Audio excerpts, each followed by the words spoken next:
మేము రామచంద్రరావు గారిని నా మిత్రుని అడుగుతా ఉన్నా 12.5 ఏళ్ల మోడీ పాలన మీద చర్చ పెట్టుకుందాం. తెలంగాణలో మీ పప్పులు ఉడకవు. వెస్ట్ బెంగాల్లో మీరు ఓట్ల చోరీ చేశారు. పాపం మమతా బెనర్జీ ఇంటికి పంపించారు.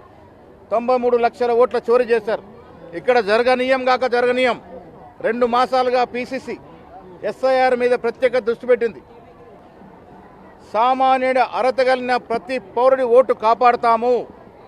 మీరు ఎన్ని కుతంత్రాలు చేసి ఓటు తొలగించే ప్రయత్నం చేసినా ఎదుర్కొంటాం. ప్రతి ఓటును కాపాడుకుంటాం.